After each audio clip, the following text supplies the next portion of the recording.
저 오늘 이제 말씀 제목이요, 가디언즈 하나님의 나라를 지켜라 라고 나와서 아마 두 부류가 있을 거예요. 아니, 설교인데 왜 이렇게 제목이 생소하지? 라는 분들이 계실 거고, 또 두 번째 부류는 여름 성경학교 주제구나, 많이 봤는데 그와 관련된 말씀을 전하려 하는구나, 아마 이 두 가지 부류로 나눠질 것 같습니다. 이번 여름 성경학교 주제가 가디언즈, 하나님 나라를 지켜라입니다.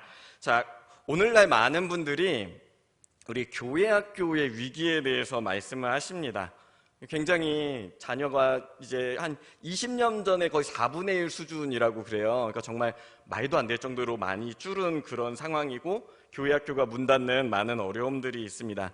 그런데요, 이런 형국에도 교회 학교가 든든히 서가는 교회들이 있습니다.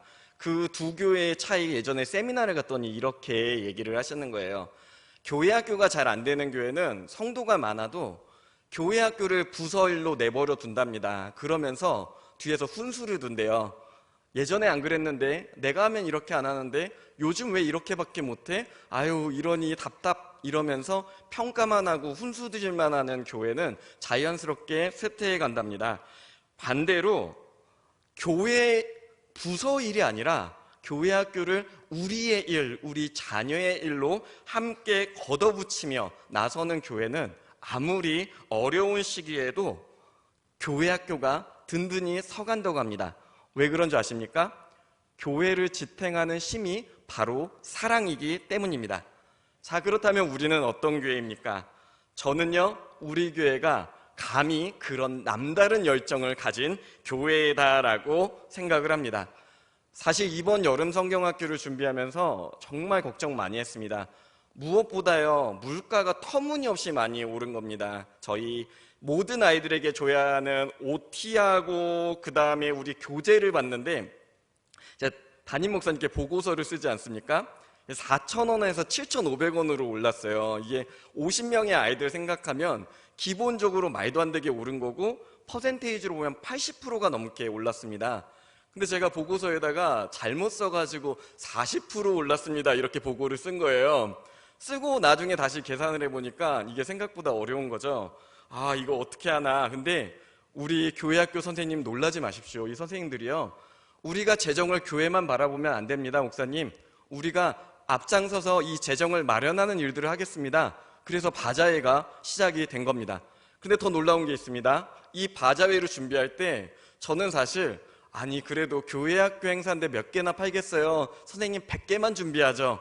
안 됩니다, 목사님. 더 준비해야 됩니다. 그럼 200개, 저는 막 떨렸어요. 이걸 어떻게 200개나 해요? 근데 아니요, 목사님, 그렇게 하시면 안 돼요. 300개 하겠습니다. 결과 어떻게 됐습니까? 거의 다 팔렸습니다. 정말 감사드립니다. 우리 교회는 정말 이처럼 교회 행사, 교회 학교만의 일이 아니라 우리 교회의 일로 바라보고 열정적으로 바라보는 그런 교회입니다. 그럼에도 불구하고 이 시간에 다시 한번 이 성경학교 말씀을 주제로 전한 것은, 이번 한 주간 동안의 이 말씀 주제가 우리 아이들에게만 흐르는 영적 흐름이 아니라 우리 교회가 전반적으로 공유하는 그런 영적인 말씀이 되길 원하는 까닭입니다.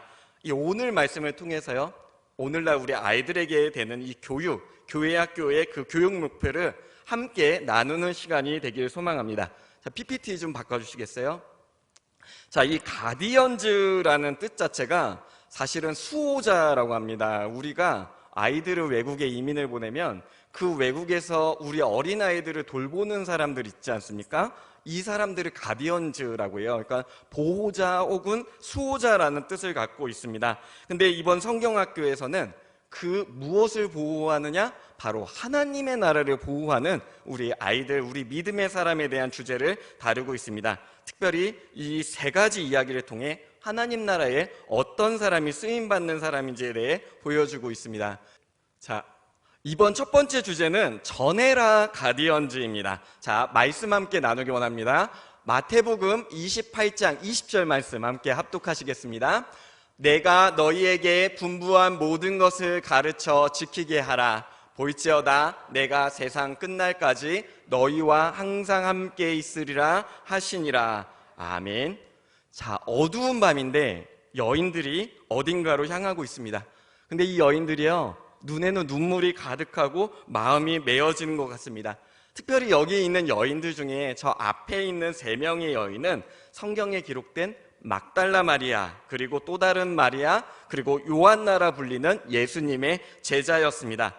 이 여인들은요, 며칠 전에 예수님이 억울하게 죽임당하는 것을 보았습니다. 이 일이 있었을 때 제자들은 큰일 났다, 이제 더 이상 예수님 따르면 안 되겠다 하고 다 도망갔는데, 그럼에도 이 여인들은 달랐습니다. 예수님께서 십자가에 달려 돌아가실 때도 끝까지 그 자리를 지켰습니다. 그리고 이 예수님의 죽음을 안타까우면서 이 예수님의 시체에 바를 향품을 준비해 이 여인들이 무덤으로 향하여 가고 있었던 것입니다. 그런데 무덤으로 가는 길에 이 여인들의 마음에 정말 많은 걱정이 일어났습니다. 첫 번째로는 무덤을 지키는 이 군인들을 우리가 어떻게 하지? 그리고 이 군인들이나 다른 사람들이 우리를 보고 저자들이 예수의 제자다, 저 여인들도 처형해야 된다 라고 핍박하면 어떡하지? 라는 이런 두려움. 그러나 무엇보다도 제일 큰 두려움은 예수님을 묻은 무덤의 돌이었습니다. 너무나도 큰 그 돌을 이 여인들이 어떻게 옮길 수 있겠습니까? 주님의 시체를 우리가 돌보고 싶지만 연약한 여인으로서 다가가는 그 모습이 너무나도 걱정되고 부담스러웠던 것입니다. 그런데 이게 웬일입니까? 이미 돌 무덤은 활짝 열려 있었습니다. 그리고 이 여인들이 무덤 안으로 들어갔을 때 예수님의 시체는 온데간데 없고 눈부신 흰 옷을 입은 2사람만이 있었습니다. 여인들이 얼마나 놀랐겠습니까? 그래서 물었습니다.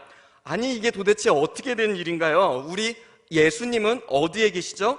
그러자 이렇게 찬란하고 하얀 옷을 입은 사람이 대답했습니다. 왜 살아계신 분을 무덤 가운데서 찾고 있습니까? 그분은 여기 계시지 않고 살아나셨습니다. 예수님께서 예전에 갈릴리에서 하셨던 말씀을 잊으셨습니까? 근데 그때 이 여인들 중 한 명이 무릎을 탁 치며 말했습니다. 맞아요. 전에 주님께서 죽임당하셨다가 사흘 만에 다시 살아날 것이라 말씀하셨어요. 그런데 그 말씀이 사실일 줄이야. 이 잊고 있던 주님의 말씀이 생각나자마자 어떻게 했겠습니까? 달려갔습니다. 바로 부활하신 예수님의 소식을 제자들에게 그리고 세상에 전하기 위해 달려간 것입니다. 이 여인들은요, 예수님의 부활하심을 전하는 것들이 자신의 사명임을 분명히 깨달았습니다. 그리고 제자들을 향해 외쳤습니다. 예수님의 무덤이 비었습니다. 예수님께서 부활하셨습니다. 자, 그런데 이 사명자들이 바로 이때만의 이야기일까요? 그렇지 않습니다. 오늘 주님의 몸된 교회, 우리도 이 주님의 복음을 전하는 사명자입니다. 이 복음을 전하고 증거하는 것이 하나님의 나라 천국을 지키는 가디언즈의 첫 번째 사명임을 믿으시길 소망합니다. 자, 두 번째 이야기는요, 섬겨라 가디언즈입니다. 마태복음 23장 11절 말씀 함께 합독하시겠습니다. 너희 중에 큰 자는 너희를 섬기는 자가 되어야 하리라. 아멘. 자, 다메섹이라는 도시가 있었습니다. 근데 이 도시에 한 예수님의 제자가 살고 있었습니다. 이 제자의 이름은 아나니아라는 사람이었습니다. 이 아나니아는 정말 하나님의 뜻에 순종하는 훌륭한 사람이었습니다. 그리고 그는 늘 기도 중에 주님의 뜻을 구하는 경건한 사람이기도 했습니다. 하루는 이 아나니아가 주님께 열심히 기도를 하고 있었습니다. 그런데 갑자기 환상 중에 예수님이 나타나셨습니다. 그러면서 하시는 말씀이, 아나니아야, 집 가라 하는 거리에 지금 사울이라는 사람이 있으니 그를 찾아라. 그는 눈이 먼 채로 기도하고 있다. 그 사람에게 손을 얹어 기도해 주어라. 그리하면 그가 다시 보게 될 것이다. 근데 이 말을 들을 때 아나니아는 정말 깜짝 놀랐습니다. 왜냐하면 사울에 대한 세간의 소문이 좋지 않았기 때문입니다. 이 사울은요, 믿는 사람들을 잡아다가 핍박하는 아주 무시무시한 사람이라는 소문이 있었습니다. 그리고 이 사울이 다메섹을 지나게 된 이유도 믿는 사람들을 잡아서 핍박하려는 그런 사람이라는 사실을 알고 있었기 때문에 이 사울을 보러 가는 길이 너무나도 두렵고 떨렸습니다. 근데 사실 그 사이에 무슨 일이 있었습니까? 사울이 다메섹에서 부활하신 예수님을 만나 눈이 멀고 충격을 받은 그런 사건이 있지 않았습니까? 하지만 그 사실을 모르는 아나니아의 입장에서는요, 아니 왜 예수님께서 이런 기도를 하라고 할까라는 마음의 갈등이 일었습니다. 아니 우리를 핍박하러 온 사람을 도와주라니, 저자가 눈이 멀었다면 이제 우리 교인들이 조금은 더 보호받을 수 있을 것이 아닌가? 왜 주님께서 그를 위해 기도하라고 하시는가? 이 마음의 갈등이 일어났고 이걸 다시 기도로 예수님께 올려드렸습니다. 그때 예수님께서 이렇게 말씀하셨습니다. 알고 있다. 그러나 그럼에도 너는 그에게 가야 한다. 사울은 내가 특별히 택한 나의 종이다. 그는 나를 위해 열심히 일하다가 많은 고난과 위험을 감수할 것이다. 그러니 네가 가서 그를 도와야 한다. 아나니아는 정말 사람의 마음으로는 너무 꺼려졌지만 주님께서 원하시는 것이므로 순종해서 찾아갔습니다. 근데 믿음으로 찾아간 이 바울을 봤는데 이게 웬일입니까? 소문에 그 무시무시한 사람은 없고 앞을 보지 못하는 채 눈은 퉁퉁 붓고 금식하느냐 너무나 마르고 연약한 한 영혼이 보이는 거 아닙니까? 그 모습을 보자마자 아나니아의 마음속에 불편한 마음이 싹 가셨습니다. 그리고 아나니아의 머리에 손을 얹고 안수하며 기도했습니다. 형제 사울이여, 당신이 만난 예수님께서 당신의 눈을 다시 뜨게 하려고 성령 충만하게 하시려고 나를 여기 보냈습니다. 순간 사울은 너무나 놀랐습니다.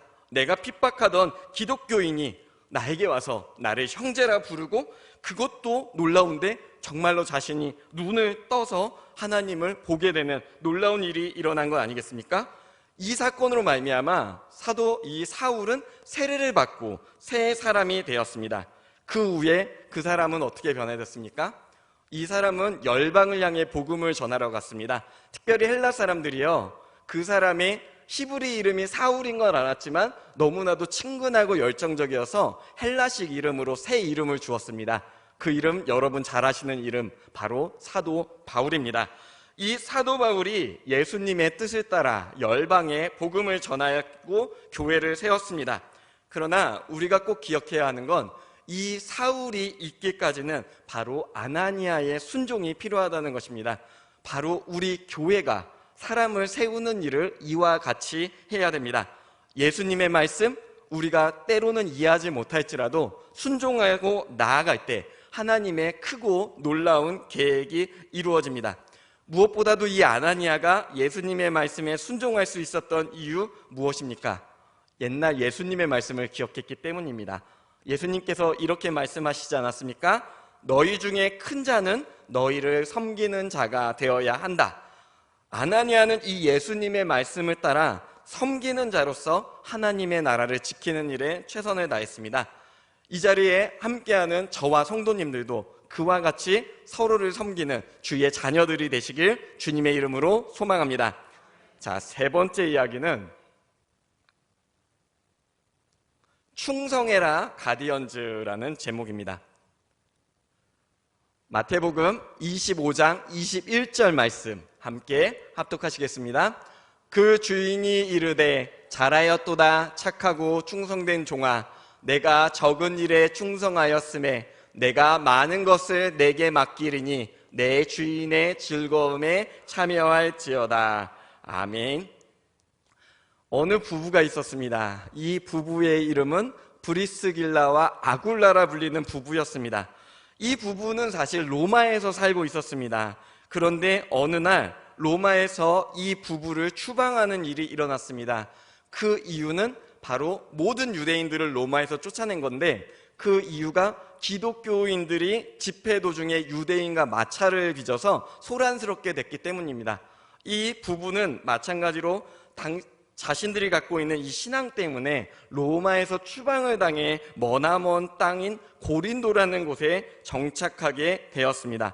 삶의 터전을 떠나서 새롭게 출발하는 게 어디 쉬운 일이겠습니까? 그러나 그럼에도 이 부부는요, 하나님께서 우리에게 원하시는 일이 있을 것이야, 그것을 우리가 찾아 해결하면서 나아가자라는 믿음을 갖고 있었습니다. 특별히 이 부부가 가진 특별한 은사, 특별한 재주가 하나 있었는데, 그것이 바로 천막을 만드는 일이었습니다. 이 부부는 고린도에 와서 천막을 만들었고 바쁜 와중에도 복음을 전하는데 최선을 다했습니다. 그런데 이들이 천막을 만드는데 어느 날 한 복음 전도자를 만났습니다. 바로 사도 바울을 만난 것입니다. 이 바울을 만났을 때 원래 성품이 좋아서 너그럽게 바울을 반겨줬습니다. 그런데 가만히 보니까 이 사람이 범상치 않은 겁니다.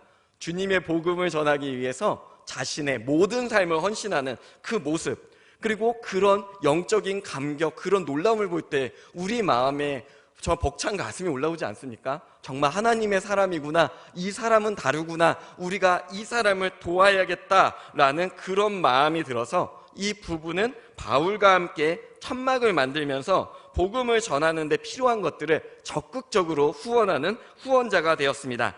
그런데 이 브리스길라와 아굴라가 그뿐 아니라 성품이 얼마나 훌륭한지, 주변 사람들을 돕고 성실하며 착한 행실로 그들을 돌보았을 때 이 고린도 도시 전체에 소문이 자자해졌습니다.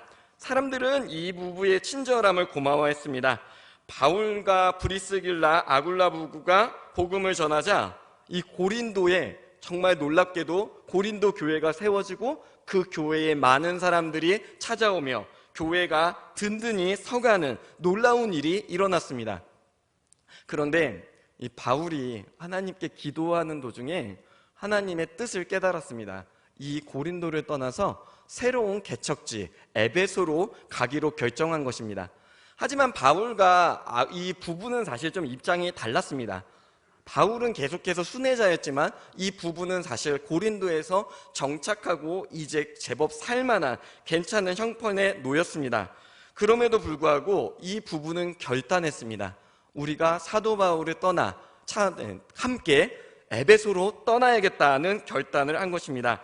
그래서 이들은요 함께 에베소로 떠났고 그뿐 아니라 자신들이 구한 이 집을 에베소 교회로 내어주기까지 했습니다. 근데 특별히 이 부부가 에베소에서 이제 교회를 정착하고 복음을 전하다가 아볼로라는 사람을 만나게 되었습니다.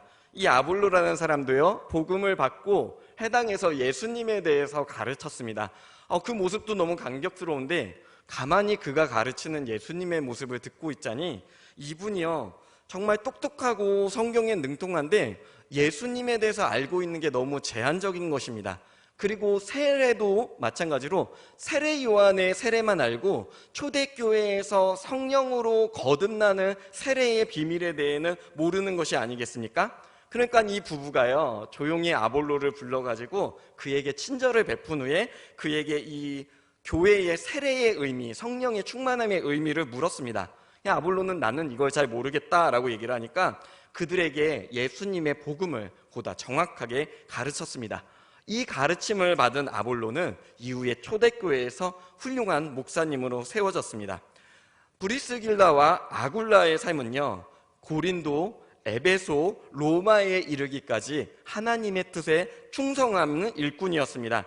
그들은 자신들이 가진 것을 나누어 주는 것을 아끼지 않았고 도움이 필요한 사람에게는 늘 마음의 문을 활짝 열었으며 그 충성된 섬김을 통해 많은 이들이 저들이 믿는 예수라면 나도 믿겠다라며 많은 이들을 복음으로 이끄는 훌륭한 일을 했습니다.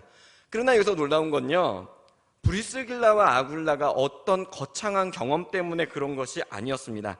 그들은 늘 예수님을 전하는 것이 나에게 마땅한 사명이라는 생각이 있었던 것입니다. 우리도 마찬가지입니다. 우리가 일상 가운데서 만나는 우리의 친구들에게 복음을 전하고 또 기도에 힘쓰며 돕고 말씀에 힘쓸 때 우리도 그 부부와 같이 이 땅에서도 하나님께 충성하는 가디언즈, 하나님 나라의 수호자가 될 수 있는 것입니다. 자, 말씀을 맺으려고 합니다. 이제 이틀 후면 이 주제들을 세 과로 나눠서 이틀에 걸쳐서 우리 아이들에게 교훈하며 가르칠 것입니다. 물론 아이들에게 신앙생활, 신앙교육을 가르치는 게 이번 성경학교의 최우선입니다. 그러나 오늘 나눈 이 교훈이 아이들만의 이야기일까요? 그렇지 않습니다. 오늘 우리 교회가 함께 나아가야 할 모습일 것입니다. 그래서 이 시간 우리가 정말 성도님들께 바라기는 우리 아이들이 영적으로 성숙하고 하나님 나라에 합당한 아이들이 되게 해달라고 틈틈이 함께 기도해 주시기 바랍니다. 뿐만 아니라 우리도 이 말씀, 나에게도 주시는 말씀, 우리 교회가 함께 지켜야 할 말씀으로 마음에 새기며 하나님의 영광으로 나아가기 원합니다. 제가 시작할 때 이 말씀을 드렸습니다. 교회 학교가 잘 되는 교회의 특징은 교회 학교가 부서의 일로 생각하는 것이 아니라 바로 우리 교회의 일로 생각한다는 이런 말씀을 드렸습니다. 그런데요, 사실은 부서라는 것은 기능적인 면이지만 아이들도 다 우리 성도고 주님의 거룩한 형제 자매입니다. 우리가 이 아이들을 사랑하고 섬기는 마음 진심으로 우리가 실천할 때 주님의 나라가 더 이 땅에 한 걸음 더 다가오지 않겠습니까? 어린아이니까, 요즘 애들은 이러니까, 이래서 어려우니까 교육자가 할 일이고 교사가 할 일이고 예전만 못하고 열심히 없고 라는 마음을 잠시 뒤로 접어두시고 우리가 사랑하는 만큼 교회 학교가, 우리 교회가 성숙하고 하나님 나라에 합당한 교회가 된다는 것을 기억하며 나아가는 저와 성도님들이 되시길 소망합니다. 기도하시겠습니다.